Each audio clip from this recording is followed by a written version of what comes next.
welcome back to our channel TNCJ. Today we have taken a new catalyst, a new reagent by the name of Wilkinson's catalyst. I'm pretty sure that you have heard of this catalyst and seen many questions related to in organic chemistry books. So आज इसके बारे में देखेंगे, जैसे हमारा जो reduction की series चल रही है उसी का चौथा पार्ट है, कैसे ये रिडक्शन कराता है, कहाँ कहाँ डबल बॉन्ड रिड्यूस होते हैं नहीं होते हैं, कैसे एक सेलेक्टिव हाइड्रोजनेशन कराता है, क्या इसका मैकेनिज्म होता है, क्या इसका स्ट्रक्चर होता है। तो जैसा प्रॉपरली हम हर रिएजेंट का देखते जा रहे हैं, अभी तक हम 3 रिएजेंट कवर कर चुके हैं, LiLH4, NaBH4 और LiBH4, और आज ये चौथा है जो हम करने जा रहे हैं। So let us start on with PDF notes description box में डाल दिए गए, you can check it from that. Okay, so start करते हैं। इसकी कुछ खास चीजें मैं आपको बता दूं कि इसमें एक, जैसे अभी तक हमने ऐसा स्टीरियो केमिस्ट्री किसी रिडक्शन रिएक्शन में नहीं देखी है, जिससे पहले के 3 लेक्चर्स हुए हैं, बट इस लेक्चर में हम स्टीरियो केमिस्ट्री प्लस इसकी सेलेक्टिव हाइड्रोजनेशन ये कैसे कराता है ये देखेंगे। So starting on with this note, तो चलिए स्टार्ट करते हैं। तो विल्किंसंस कैटलिस्ट आपको दिख रहा है। होता क्या है, इसका स्ट्रक्चर आपके सामने है इस वक्त। कैसे एक RH मेटल हमने लिया है, ट्रांजिशन मेटल लिया है, और यहाँ पर ये जो L दिख रहे हैं ना आप लोगों को, these are nothing but ligands. Ligands क्या होते हैं, कोऑर्डिनेशन केमिस्ट्री में आपने पढ़ा होगा। तो ये लिगैंड्स बने हुए हैं। अब ये विल्किंसंस कैटलिस्ट कब होता है, जब ये L की जगह पर ये चीज होती है, PPS3 और P इसको C6H53 लिखते हैं। अच्छा, इसका जो एक नाम मतलब एग्जैक्टली होता है, जब उसको हम IPSC नोमेनक्लेचर में डालेंगे तो वो होता है tris triphenyl phosphine triphenyl phosphine chloro rhodium. ये इसका IUPAC नोमेनक्लेचर यहाँ पर 1, क्योंकि ऑक्सीडेशन स्टेट 1 है ये RH मेटल की, रोडियम की, तो इसकी जो OS है दैट इज इक्वल टू 1, तो यहाँ पर 1 आया है। ये हो गया इसका IUPAC नेम। मैंने इसका आपको स्ट्रक्चर बता दिया कैसे इससे लिगेंड्स जुड़े हुए हैं और ये लिगेंड्स क्या क्या होते हैं और इसको कैसे हम लिखते हैं। ठीक है, IUPAC नेम अगर सब बता दिया, now let us series this part. अब हम चलते हैं कि इसके मैकेनिज्म पे कि कैसे ये काम करता है। ग्रेट, सो मैकेनिज्म पे चलते हैं। 2-3 स्टेप्स में मैकेनिज्म होता है। सबसे पहले हम पहला स्टेप देखते हैं। देखिए पहले स्टेप में क्या होता है, सॉल्वेंट में डला हुआ है जो हमारा ये कैटलिस्ट है। तो जो पहला स्टेप होता है उसमें क्या होता है, देखिए ऊपर आपको, आप यहाँ नोटिस करिएगा, तो ऊपर आपको यहाँ पर 3 लिगेंड दिख रहे हैं। 3 लिगेंड दिख रहे हैं आपको, ये 1 2 3। तो इसमें होता क्या है, जो ये कॉम्प्लेक्स होता है, पहले ये सॉल्वेंट मॉलिक्यूल के साथ एक लिगेंड का एक्सचेंज मारेगा, एक लिगेंड का एक्सचेंज मारेगा, और ये L हट जाएगा और इसकी जगह आके एक सॉल्वेंट लग जाएगा। मतलब एक सॉल्वेंट का मॉलिक्यूल इस L की जगह सब्स्टिट्यूशन टाइप आ जाएगा। ठीक है, वही चीज हम नीचे देख रहे होंगे। ये देखिए, जैसा मैंने बोला था कि 3 L थे, 3 लिगेंड से एक हट गया और उसके बदले एक सॉल्वेंट का मॉलिक्यूल आ गया। जब सॉल्वेंट का मॉलिक्यूल आ जाता है उसके बाद क्या होता है, सॉल्वेंट का जब जब सॉल्वेंट का मॉलिक्यूल आ जाता है तो उसके बाद क्या होता है, H2 के साथ इसको हम एक मॉलिक्यूल हाइड्रोजन के साथ रिएक्ट करवाते हैं। जैसे यहाँ पर आप देख रहे हैं ना, सॉल्वेंट का मॉलिक्यूल है और एक डाईहाइड्राइडो टाइप का कॉम्प्लेक्स बनाते हैं। यहाँ ये RH रहेगा, यहाँ से लिगेंड, ये दोनों तो ऐसे ही रहेंगे। सॉल्व ये Cl ऊपर आ जाएगा, सॉल्वेंट का लिगेंड एज इट इज ज्यों का त्यों रहेगा। सॉल्वेंट का लिगेंड आ गया। ये जो H2 है ना, ये एक एक करके जुड़ जाएंगे। एक यहाँ आ जाएगा, एक यहाँ आ जाएगा, और ये हमारा एक तरह का एक इंटरमीडिएट कह लो या एक डाईहाइड्राइड हो, इसको हम बोलते हैं डाईहाइड्राइडो कॉम्प्लेक्स। तो ये हमारा एक डाईहाइड्राइडो कॉम्प्लेक्स बन जाएगा। अब इसके बाद रिएक्शन को एक स्टेप फॉरवर्ड लेते हैं, मैकेनिज्म हम देख रहे हैं, ये जो पूरी चीज है इसी के रिएक्शन हम करवाएंगे जो हम डबल बॉन्ड सी हाइड्रोजनेशन के लिए हम ले रहे हैं। तो उसको देखते हैं वो कैसे करानी है, उसमें क्या क्या कराना है।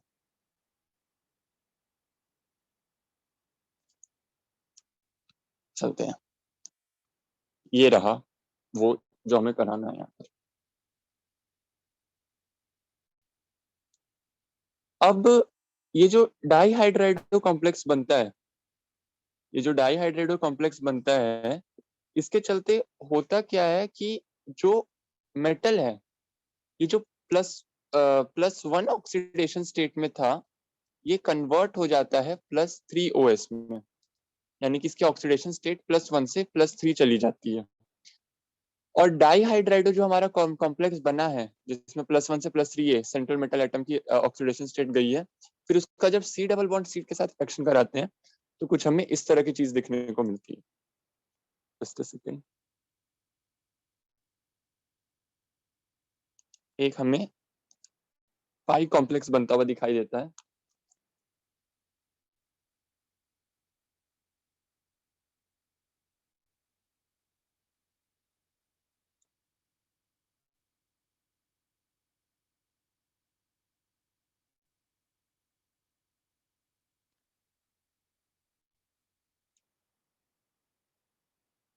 देखा आपने क्या हुआ, जो जगह पहले एक सॉल्वेंट ने ले रखी थी उसमें ये चीज ऐड हो रही है इससे, and this is known as pi complex.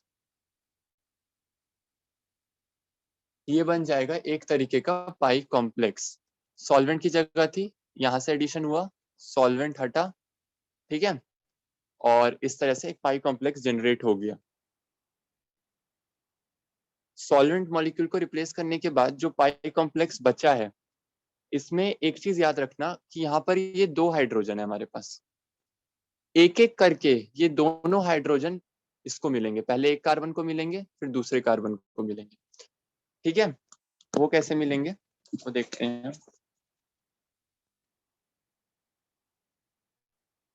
Just a second.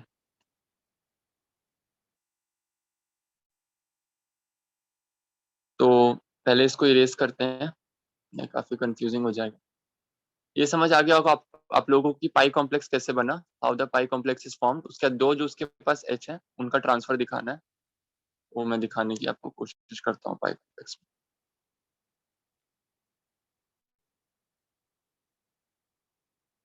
ये तो आपका जो ऊपर बना हुआ है ये पाई कॉम्प्लेक्स बना हुआ है जो मैंने शो किया था। अब उसके बाद क्या होगा वो देख,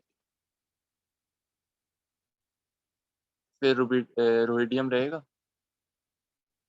ये ऐसे ये ऐसे,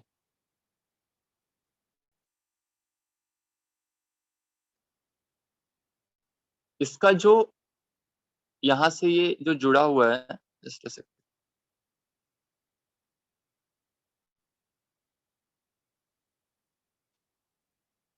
पहले इसमें एक एच जाएगा इस तरीके से, ये देख रहे थे एक एच यहाँ पे था, एक एच यहाँ पे था, एक एच निकल गया। अगले स्टेप में क्या होगा,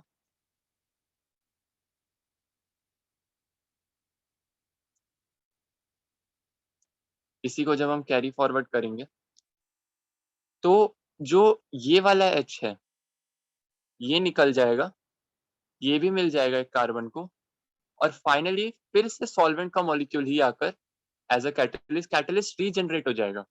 पहले एक एच जाएगा, फिर ये वाला एच जाएगा, और सॉल्वेंट का ही मॉलिक्यूल आके जो ये आपको जुड़ा हुआ दिख रहा है ना, इसकी जगह सॉल्वेंट का मॉलिक्यूल आ जाएगा। तो कैटलिस्ट रीजनरेट हो जाएगा और हमें जो हमारा सैचुरेटेड प्रोडक्ट है वो मिल जाएगा। वो मैं बताता हूँ कैसे, बहुत ही अनक्लीन सा हो गया।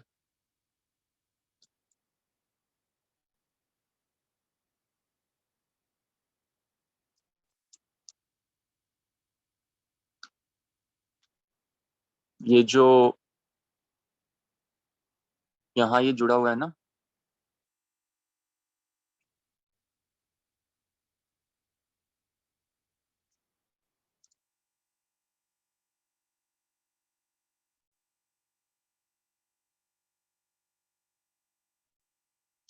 ये जो जुड़ा हुआ है Cl H C C H H, फिर से क्या होगा, इसका H जाएगा, ये चीज अलग होगी और यहाँ सॉल्वेंट आके जुड़ जाएगा।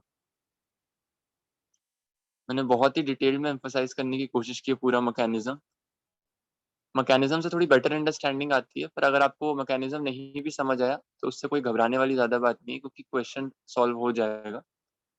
ये बन जाएगा, क्या देखा, कैटलिस्ट रीजनरेट हो गया, जिस कैटलिस्ट से हमने शुरुआत की थी वही कैटलिस्ट रीजनरेट हो गया, रिएक्शन ऐसी आगे जाएगी, और ये वाला प्रोडक्ट भी हमें मिल गया जो हम चाहते थे। जो हाइड्रोजनेशन प्रोडक्ट, हाइड्रोजनेटेड प्रोडक्ट हम चाहते थे, जिसको हम बोलते हैं सैचुरेटेड प्रोडक्ट, वो हमें मिल गया। स्टेप बाय स्टेप हमने देखा कैसे पहले एक लिगेंड को रिप्लेस करके सॉल्वेंट आया, उसको हाइड्रोजन H2 के साथ रिएक्ट कराया, दो H ऐड हुए, उनको डबल बॉन्ड के साथ रिएक्ट कराया, पाई कॉम्प्लेक्स बना, पाई कॉम्प्लेक्स को एक एक करके H मिलता गया, वापस से सॉल्वेंट का मॉलिक्यूल आके जुड़ गया, कैटलिस्ट रीजनरेट हो गया, और हमें जो सैचुरेटेड प्रोडक्ट चाहिए था वो हमें मिल गया। ठीक है, तो ये तो हो गई इसके पूरे मैकेनिज्म और इसके स्ट्रक्चर की बात। ऐसे ही पूरा डिजाइन हुआ था, मैंने आपको समझाने की कोशिश की है। आगे चलते हैं इसके एक इम्पॉर्टेंट एस्पेक्ट पे, जो कि है स्टीरियोकेमिस्ट्री। यहाँ ध्यान से देखना, दो तरह के कंपाउंड्स लिए मैंने।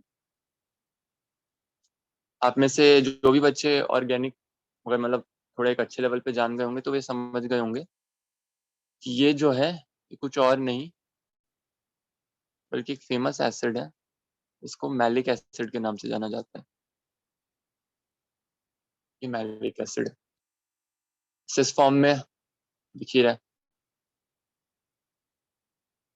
सिस, ठीक है। अब मैं यहाँ पर एक वर्ड लिख रहा हूँ CSM। अब इसका मतलब क्या बताऊंगा, आप में से काफियों को पता भी होगा। रिएजेंट हमने डाला D2WC, प्रोडक्ट हमें बताना। इतना तो समझ आ रही है, हाइड्रोजनेशन हो रही है, प्रोडक्ट क्या बनेगा। H2 नहीं डाला है हमने, D2 डाला है, तो कौन सी बात है, H नहीं लगेगा, D लगेगा, अनसैचुरेशन हटेगी, फिर प्रोडक्ट बनेगा क्या, मीसो या रेशमिक, उसका आंसर छुपा है इसमें, CSM। इसका मतलब है सिस प्लस सिन गिव्स मीसो, ये कोडवर्ड है, सिस प्लस सिन गिव्स मीसो। ठीक है, तो ये जो प्रोडक्ट बनेगा कुछ इस टाइप का होगा, यहाँ बी एच, यहाँ बी एच, डी डी, और प्रोडक्ट का जो नाम होगा वो होगा meso 2,3 D2 butane dioic acid. यहाँ स्टीरियो केमिस्ट्री समझना इंपॉर्टेंट था। ऐसे स्टीरियो केमिस्ट्री में इसमें दो चीजें आती हैं, एक मैलिक एसिड का केस आता है, एक फ्यूमेरिक एसिड का केस आता है। अभी मैंने आपको मैलिक एसिड का कराया। मैलिक एसिड वो होता है जो सिन टाइप का होता है, सिस सिन एडिशन मीसो, प्रोडक्ट हमारा मीसो बन गया D2 विल्किंसन, ये WC का मतलब है विल्किंसन कैटलिस्ट। ठीक है, अब अगले एग्जांपल की तरफ चलते हैं। अगला एग्जांपल है फ्यूमेरिक एसिड का। देखते हैं फ्यूमेरिक एसिड में क्या होता है।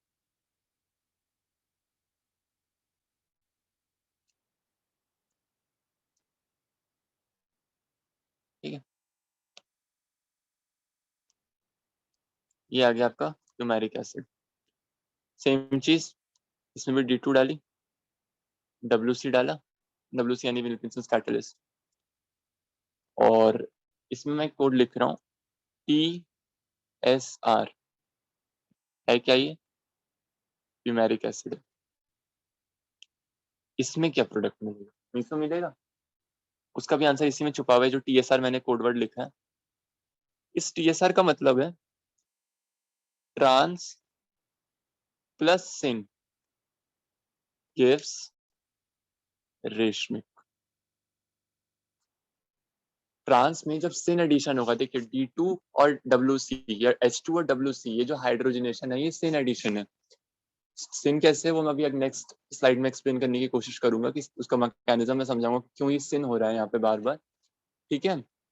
पर अभी मैं ये आपको ये बताना चाह रहा हूँ कि जब भी सिन, ये अभी आप ये ध्यान रखिए कि सिन एडिशन है, कैसे सिन मैं बताता हूँ नेक्स्ट स्लाइड में, लेकिन अभी ये याद रखिए कि सिन एडिशन है, तो सिन एडिशन जब ट्रांसफर होगी तो रेशमिक प्रोडक्ट मिलेगा। रेशमिक प्रोडक्ट क्या होगा कि एक प्रोडक्ट मिलेगा और एक इनैंशियोमर आएगा इसके साथ।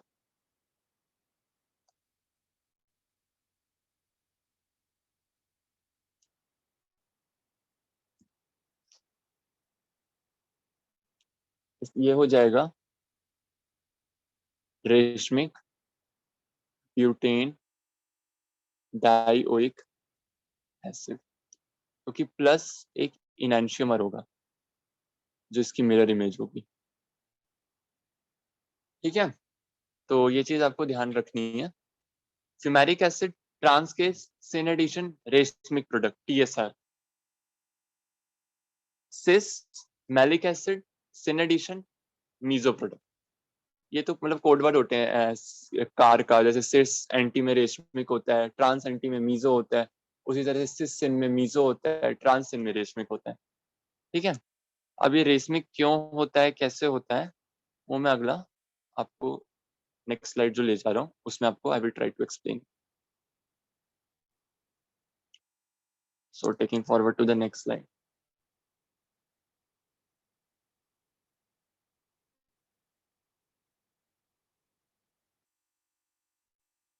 अब ये मैं यहाँ पे पूरा मैकेनिज्म एक बार एक्सप्लेन करने की कोशिश करता हूँ, आपकी समझ में फिर जैसा आए देखिएगा।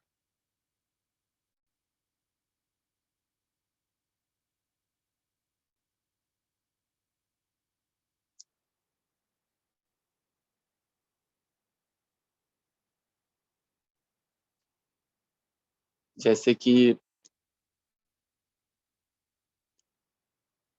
आप ये समझ लीजिए कि मान लीजिए ये RH है, तो लिगेंड्स है, ये भी लिगेंड्स है, यहाँ पे मान लीजिए C है, ये तो हमारा सबस्ट्रेट ही, ठीक है। अब है क्या, जो अनसैचुरेटेड कार्बन्स हैं, जस्ट अ सेकेंड, यहाँ रेड से मैं कुछ और डिनोट करना चाहता हूँ, कुछ बॉन्ड्स टूट रहे हैं, कुछ बॉन्ड्स बन रहे हैं, ठीक है। डॉटेड लाइन से मैंने दिखाया है जो कुछ बन रहे हैं, टूट। अब देखिए है क्या इसमें, मेटल जो रोहिडियम है और हाइड्रोजन है, अच्छा यहाँ तो मैंने ये शो ही नहीं किया, यहाँ Cl और यहाँ Hp, ठीक। अब आप देखिए जो आपका ये है रोहिडियम मेटल और हाइड्रोजन है, जो मेटल और हाइड्रोजन की अनसैचुरेटेड कार्बन है, पास ही पास है, ठीक है। तो the unsaturated carbons are held from one और the other face of the double bond, here is the double bond, ये आपका डबल बॉन्ड यहाँ पर आ रहा है, by the metal and hydrogen in the transition state. मतलब ये ऐसे, ये एक तरह की ट्रांजिशन स्टेट बन रही है।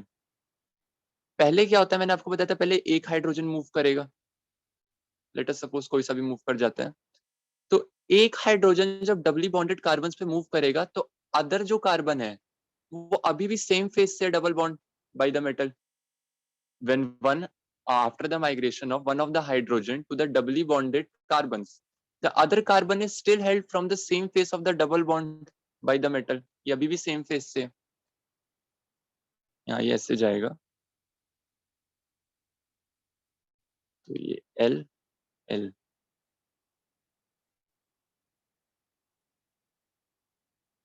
RH H C, एक हाइड्रोजन को जाना है। मान लीजिए नीचे वाले ही निकल गया, मैंने ऊपर वाला शो कर दिया, उससे कोई इशू नहीं होता। मान लीजिए नीचे वाले ही, इस पे मान लीजिए H आ गई, ये तो अपने जैसा चल रहा है। चलिए अब क्या होगा, अब जो सेकंड हाइड्रोजन है, जो ये वाला हाइड्रोजन है जो भी माइग्रेट नहीं किया है, ये भी इसके नियर है। जो पहला हाइड्रोजन गया है उसके बाद भी जो दूसरा कार्बन है वो तो सेम फेज से डबल बॉन्ड के मेटल के थ्रू। अब सेकंड हाइड्रोजन भी फ्रंट साइड ऑफ कार्बन है, ये सेकंड हाइड्रोजन है, ये front side of the carbon है, तो ये एक अलग माइग्रेट करेगा और एक अलग ट्रांजिशन स्टेट को जन्म देगा, ये भी माइग्रेशन में आएगा फिर। तो वहां पे जो चीज ऐसे जनरेट होगी वो कुछ होगी इस टाइप से, L RH L। अब यहाँ क्या होगा, कुछ बॉन्ड्स टूटते, कुछ बॉन्ड्स में टूटते हुए दिखा रहा हूँ, कुछ बनते हैं। ये Cl तो ऐसे ही रहेगा, Cl को तो कहीं जाना नहीं है। अब जो बॉन्ड्स टूटते हुए दिखा रहा हूँ उसको ध्यान से देखिए, ये ऐसे है और ये बॉन्ड बना रहा है इस कार्बन के साथ, ये वाला जो कार्बन है इसके साथ ये हाइड्रोजन बॉन्ड बना। बाकी नीचे वाले की जो लाइफ सेट है उसको तो हाइड्रोजन मिल चुका है, ठीक है। ये इस टाइप से होता है। जब ये वाला हाइड्रोजन भी मूव करके इसके पास चला जाएगा, जैसा कि मैंने इस ट्रांजिशन स्टेट में दिखाया, जानना थोड़ी खिचड़ी पक गई है, एक्चुअली मैकेनिज्म ही ऐसा है, ठीक है। जब ये हो जाएगा तो उसके बाद क्या होगा, ये भी मतलब अब तो दोनों साइड H मिल गए, फिर से क्या होगा, सॉल्वेंट से एक मतलब वो सॉल्वेंट से फिर से ये जो रोहिडियम है, ये जब यहाँ से H चलेगा तो फिर सॉल्वेंट की एक लिगेंड को, जैसे लिगेंड को रिप्लेस किया था उस तरह से हो जाएगा, कैटलिस्ट फिर से रीजनरेट हो जाएगा और सिन प्रोडक्ट हमें मेजर मिल जाएगा, सेम वे इस तरीके से।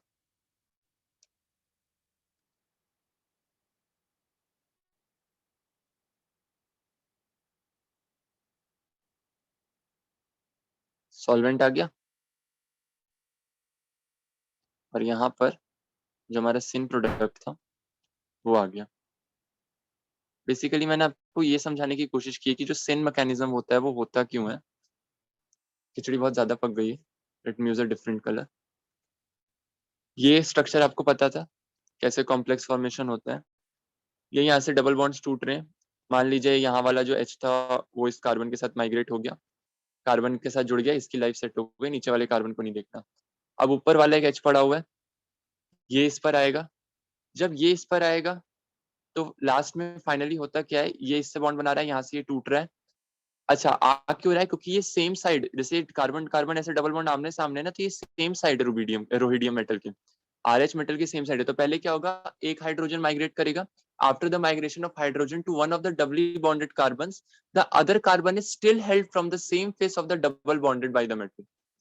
फिर जब सेकंड हाइड्रोजन भी मूव कर गया, वो भी, और वो भी मूव करेगा क्योंकि वो भी फ्रंट साइड में, तो सिन एडिशन, मतलब दोनों सेम साइड से आ रहे हैं तो इस कारण से सिन एडिशन हुआ। और फाइनली क्या होगा, कैटलिस्ट रीजनरेट हो जाएगा, सॉल्वेंट से ले लेगा, और जो हमारा सैचुरेटेड प्रोडक्ट हमें चाहिए था, ये मेरे सैचुरेटेड प्रोडक्ट चाहिए था, ये हमें फाइनली मिल जाएगा,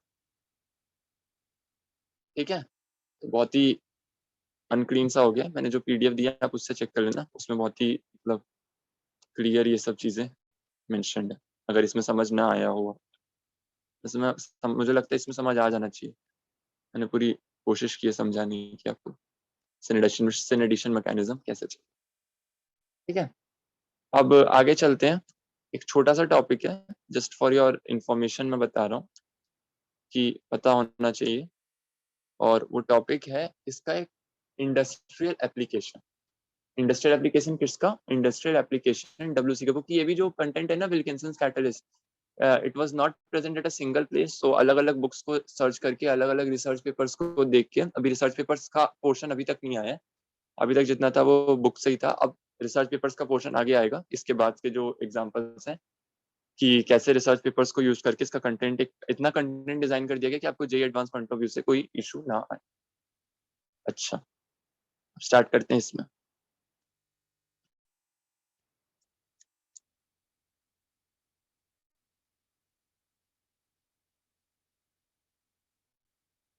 इसमें क्या होता है, जो ज्योमेट्रिक आइसोमर्स होते हैं, जीआई मैंने शॉर्ट में लिख दिया है, नोट्स में आपको कंप्लीट मिल जाएगा। उनका जब हाइड्रोजनेशन होता है H2 और VC के प्रेजेंस में, जिसमें विल्किंसंस कैटलिस्ट में ऑप्टिकली इनएक्टिव लिगेंड्स होते हैं। ध्यान से सुनिएगा, मैं डिटेलिंग में जा रहा हूँ तो इंटरेस्ट लेके सुनिएगा। ज्योमेट्रिक आइसोमर्स को हम दो तरीके से हाइड्रोजनेट करते हैं। एक करते हैं जिसमें H2 को विल्किंसंस कैटलिस्ट में लेंगे, जिसमें विल्किंसंस कैटलिस्ट में ऑप्टिकली इनएक्टिव लिगेंड्स होंगे। तो उससे हमें क्या मिलता है, मीसो और पेयर ऑफ इनएंशियोमर्स। ठीक है, अच्छा एक रास्ता हम और ले सकते हैं ऑल्टरनेटिव है, H2 एंड WC। ये WC वर्ल्ड कप नहीं है, विल्किंसंस कैटलिस्ट है, ध्यान रखना।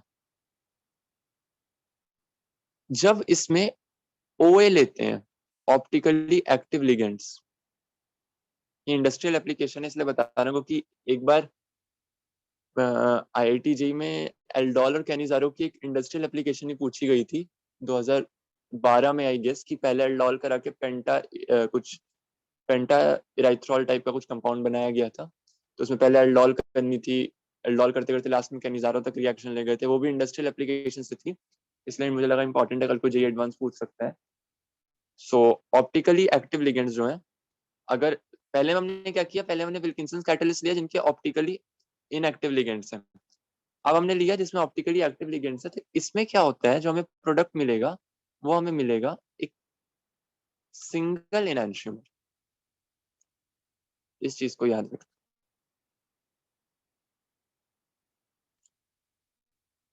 और इंडस्ट्रियल एप्लीकेशन में हमारी ये वाली नहीं, हमारी ये वाली प्रॉपर्टी काम आती है।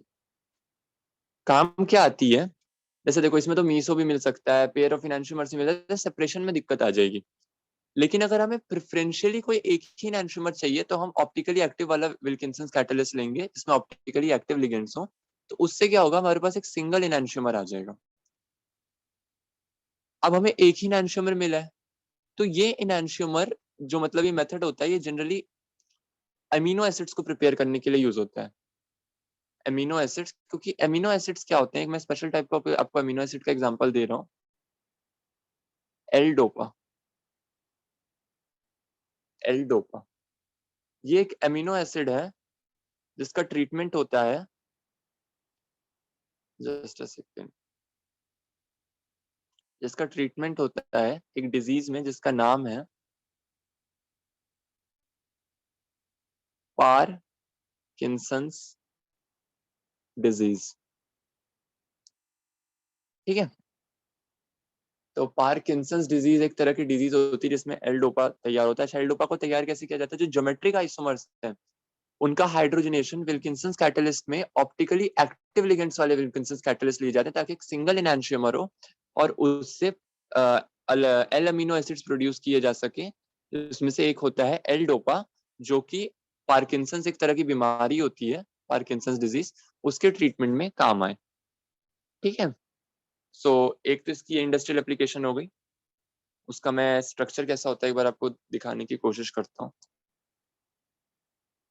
जो आपका एल डोपा होता है वह कुछ इस प्रकार से होता है।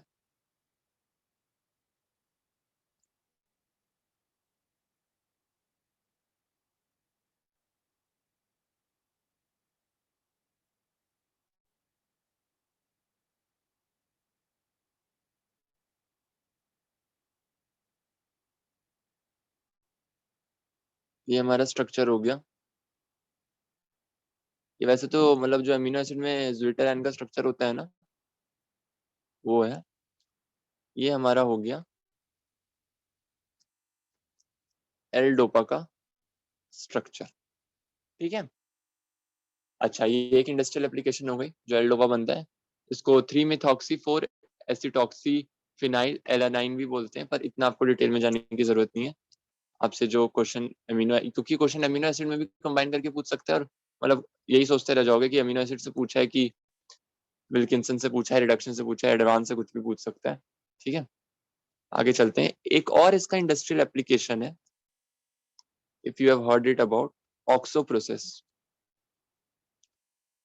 अगर आपने एनसीईआरटी बुक ढंग से रीड की है तो जो आपका हाइड्रोजन चैप्टर है उसमें जो मतलब रिएक्शंस दिए हुए हैं हाइड्रोजन चैप्टर के, जो हाइड्रोफॉर्माइलेशन ऑफ ओलेफिन्स वाला पार्ट है, उस पार्ट में ऑक्सो प्रोसेस का रिएक्शन दिया हुआ है। ऑक्सो प्रोसेस के नाम से मेंशन नहीं है, और जैसे रिएजेंट्स यूज होते हैं और जो रिएक्शन है वो एक ऑक्सो प्रोसेस है। ऑक्सो प्रोसेस क्या होती है, वो एक ऑर्गेनिक का अलग से पार्ट है, उस पर अलग से वीडियो बनेगी। अभी मैं ये बता रहा हूँ कि ऑक्सो प्रोसेस में जैसे अगर आप कोबाल्ट के कॉम्प्लेक्स यूज करते हो तो उससे बेटर ये यूज होता है ऑक्सो प्रोसेस में जनरली। ठीक है, एक तरह का विल्किंसंस कैटलिस्ट है, मतलब वो विल्किंसंस कैटलिस्ट तो नहीं, टाइप ऑफ विल्किंसंस कैटलिस्ट। ये जो है ज्यादा यूजफुल है।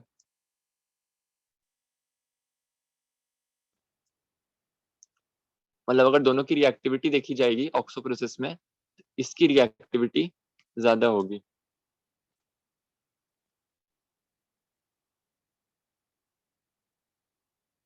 ठीक है,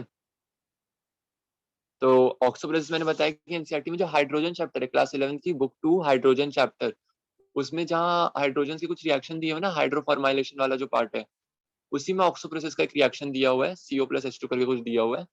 तो ऑक्सो प्रोसेस क्या होता है, ऑक्सो प्रोसेस में बहुत तरह के वेरिएशंस होते हैं अलग अलग तरह के।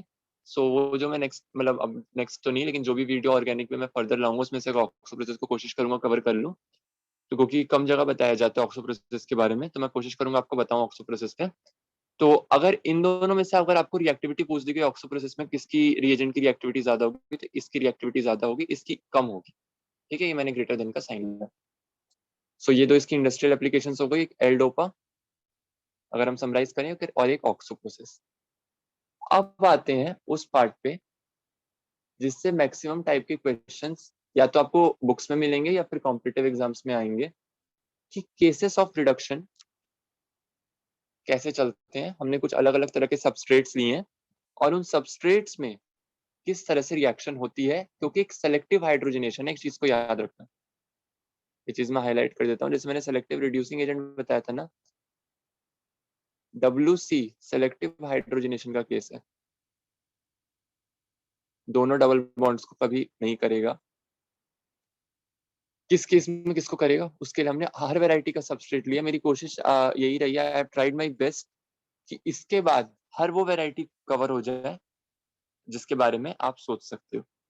ठीक है, तो स्टार्ट करते हैं पहली वैरायटी से। पहली वैरायटी हमने कार्बन टाइप का कंपाउंड लिया, इसके नाम से कोई मतलब नहीं, नाम था तो मैंने लिख दिया। प्रोडक्ट क्या बनेगा वो चीज इंपॉर्टेंट है। अगर आपको लग रहा है कि this is the correct answer, if you are thinking about this is the correct answer, जिन भी स्टूडेंट्स को ये लग रहा है, तो कॉन्ग्रेचुलेशन, आपका आंसर बिल्कुल सही है। मैं गलत नहीं बोलूंगा, गलत है भी नहीं, क्योंकि विल्किंसंस कैटलिस्ट एक सेलेक्टिव हाइड्रोजनेशन है, सेलेक्टिव हाइड्रोजनेशन करता है। तब एक ऊपर भी डबल बॉन्ड रिड्यूस कर सकता था, नीचे भी डबल बॉन्ड रिड्यूस कर सकता था, पर ऊपर इसने क्यों नहीं किया और इसने नीचे क्यों किया, ये यहाँ पर मेन इशू उठता है। तो इसका जो लॉजिक है, आपको अगर ऊपर दिख रही हो कि कभी भी कॉन्जुकेशन से कंपाउंड में स्टेबिलिटी आती है, it's a conjugated compound. Double मतलब यहाँ कॉन्जुकेशन दिख रही है ना, double bond single bond double bond. तो कॉन्जुकेटेड को अगर वो रिड्यूस करता तो स्टेबिलिटी ज्यादा, रीजन और भी है पर मैं जो मेन अभी इसमें बता रहा हूँ, इसलिए सेलेक्टिव हाइड्रोजनेशन के कारण इसने इसको रिड्यूस किया। अच्छा, double bond inside a ring is more stable than double bond outside a ring. Endocyclic compounds are found to be more stable. और विल्किंसंस कैटलिस्ट हमेशा लेस स्टेबल और लेस स्टेरिकली हिंडर्ड उसको हाइड्रोजनेट करते हैं। अब हाइड्रोजनेट तो उसको करता है, सही बात है। तो जब उसको हाइड्रोजनेट करता है, उसका रिडक्शन करता है, तो वो लॉजिक भी यहाँ सही काम करेगा। पहला लॉजिक तो मैंने इसमें आपको कॉन्जुगेशन का बताया, सबसे पहले आपके दिमाग में कॉन्जुगेशन आना चाहिए।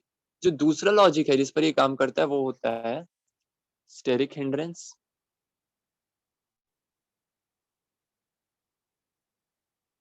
steric hindrance and stability of double bond.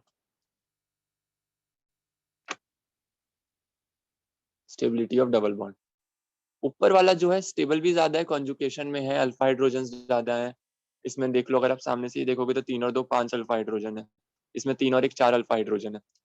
ऊपर वाला स्टेबल भी ज्यादा है, स्टेरिकली ज्यादा हिंडर्ड है, स्टेरिक हिंड्रेंस ज्यादा है, तो ये लेस स्टेरिकली हिंडर्ड यहाँ पर जो है, और स्टेबिलिटी जिसकी कम है उसको इसने हाइड्रोजनेट कर दिया।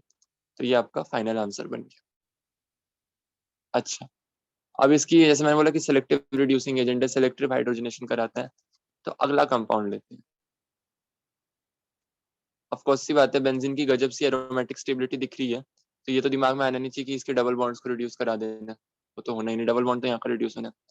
प्रश्न तो मस्तिष्क में ये उठना चाहिए कि ये तो ऐसा रहेगा, NO2 का क्या करें। मैंने पहले ही बोला selective hydrogenating agent, selective reducing agent, so the answer would be simply NO2।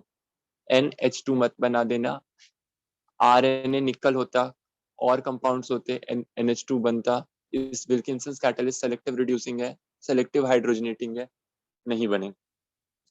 Okay, hope you understand. तो ये तो एक सिंपल था, क्योंकि जो भी सबस्ट्रेट्स लिए गए ये थॉरो रिसर्च पेपर से पूरी मतलब ढंग से वेरीफाई करके लिया गया, ऐसा नहीं कि आपको कुछ भी बता दिया गया। ठीक है, अब ये वाला कंपाउंड देखते हैं। पॉसिबिलिटी 2 बनती है, एक पॉसिबिलिटी यहाँ बन रही है, एक पॉसिबिलिटी यहाँ बन रही है। यहाँ हो जाएगा, यहाँ नहीं होगा, रीजन मैं पहले ही बता चुका हूँ। अगर आप स्टेबिलिटी वाइज देखोगे तो 3 और 3 6, 6 और 2 8, 8 alpha hydrogen, 1 alpha hydrogen, more steric hindrance, less steric hindrance. Wilkinson किसको प्रेफर करता है? Less stability, less steric hindrance. तो जो आपका फाइनल आंसर बनकर आएगा वो आएगा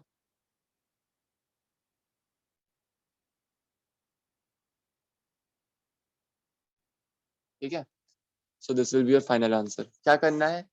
कम स्टेबल डबल बॉन्ड और less sterically hindered double bond को रिड्यूस। ठीक है, हर एक एग्जांपल अपने आप में यूनिक है ताकि आपको हर एक क्वेश्चन में कुछ नया पता चले।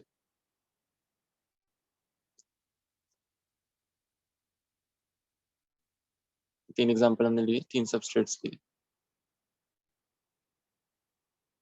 एक मिनट,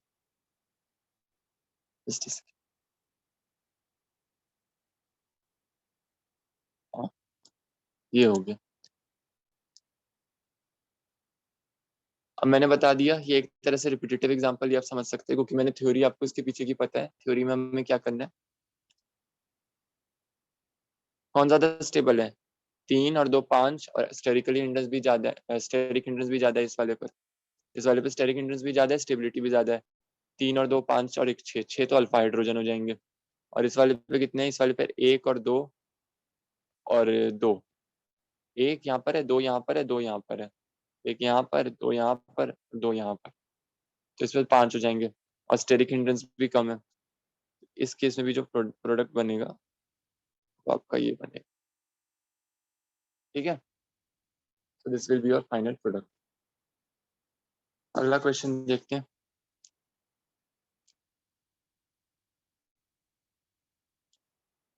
अगला क्वेश्चन देखते हैं।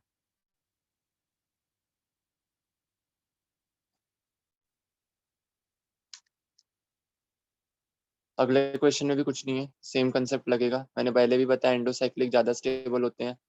एक double bond inside a ring is more stable than double bond outside a ring. Stable भी ऊपर ज्यादा है, अल्फा हाइड्रोजन भी ज्यादा है, स्टेरिक हिंड्रेंस भी ज्यादा है, तो ऊपर वाला नहीं होगा, नीचे वाला कम स्टेबल है, स्टेरिक हिंड्रेंस कम है, अल्फा हाइड्रोजन ज्यादा है, तो ये हो जाएगा। ठीक है, तो ये आपका फाइनल प्रोडक्ट बन जाएगा विल्किंसन कैटलिस्ट। अच्छा,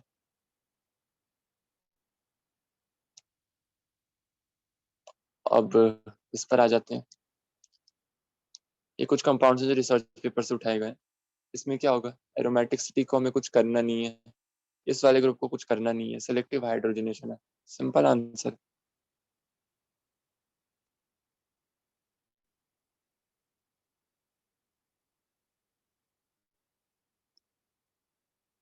सोचना ही नहीं, सिंपल बाहर वाले को रिड्यूस करा देना। कम स्टेबल, कम स्टेरिक हिंड्रेंस, कम कम वाले को देख, ठीक है। नेक्स्ट क्वेश्चन में थोड़ा नया कंसेप्ट है। नेक्स्ट क्वेश्चन हम लेंगे, 3 सबस्ट्रेट पहले लिए थे, 3 ही। इस सबस्ट्रेट में एक बढ़िया सा कंसेप्ट लगेगा। आई गेस ये थोड़ा पीडीएफ थोड़ा डिम सा हो गया है, कोई बात नहीं, मैं इसको थोड़ा कोशिश करता हूँ सही करने की। इस टाइप से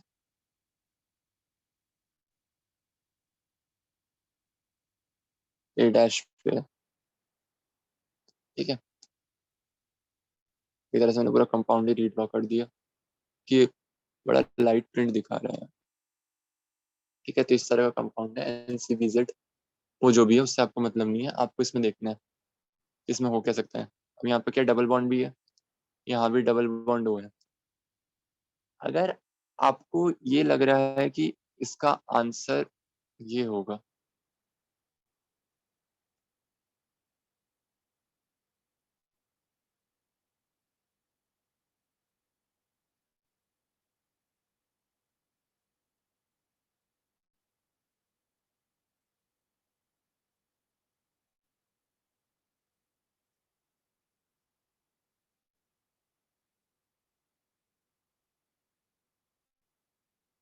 ये कुछ डबल बॉन्ड टाइप हट जाएगा, वहां से डबल बॉन्ड हो दिख रहा है, या फिर कहीं दिमाग में आ रहा हो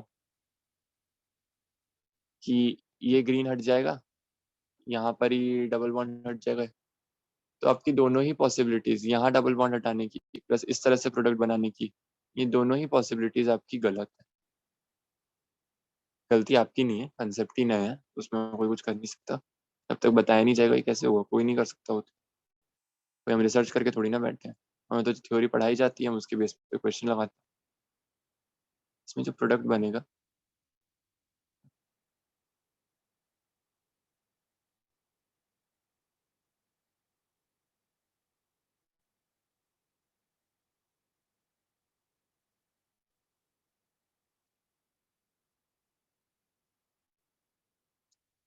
अब आप सोच रहे होंगे ये तो कुछ अलग ही बना डाला।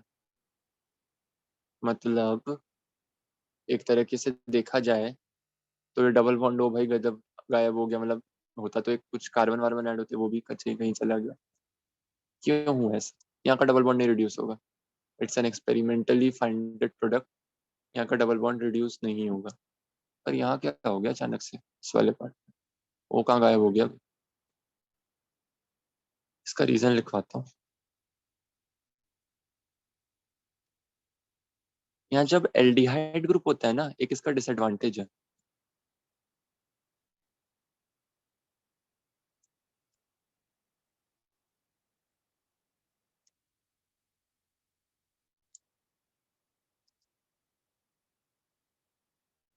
विल्किंसन कैटलिस्ट का एक जो डिसएडवांटेज है वो मैंने आपको यहाँ लिख दिया,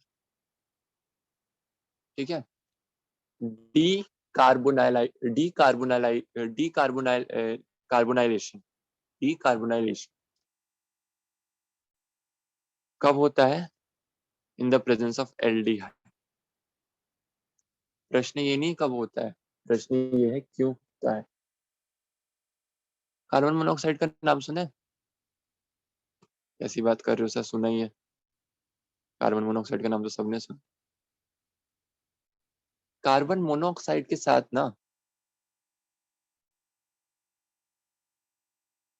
कार्बन मोनोऑक्साइड के साथ एक बड़ी तगड़ी सी एफिनिटी होती है इसकी, किसकी, एल्डिहाइड की, अरे नहीं भाई, WC की। Wilkinson's catalyst has a very strong affinity towards carbon monoxide. उस कारण से क्या होता है, यहाँ पर हो जाता है, ये कार्बन मोनोऑक्साइड नहीं है, पर जो ये एफिनिटी होती है ना कार्बन मोनोऑक्साइड की तरफ, जो CO की तरफ इसकी एफिनिटी होती है, उस कारण से यहाँ पे डीकार्बोनाइलेशन हो जाता है। डीकार्बोनाइलेशन के चलते यहाँ से डबल बॉन्ड हट जाता है और सिंपली जो ये प्रोडक्ट है ये आपको मिल जाता है।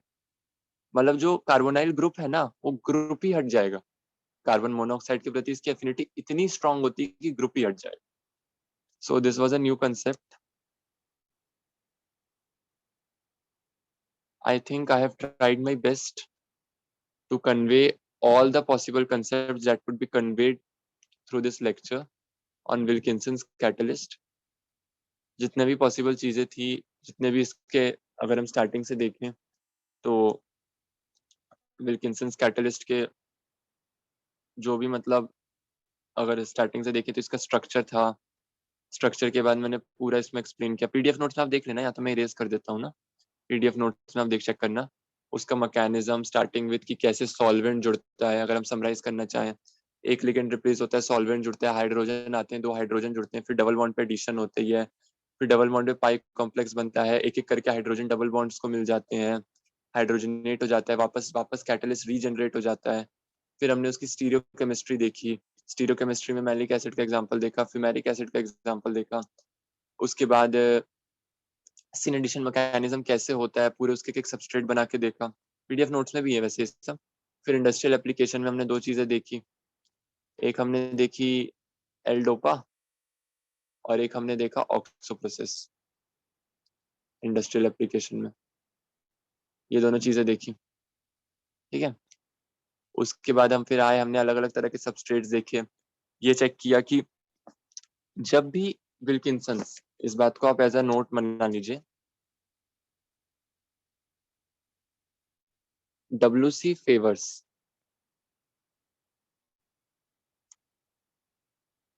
less sterically hindered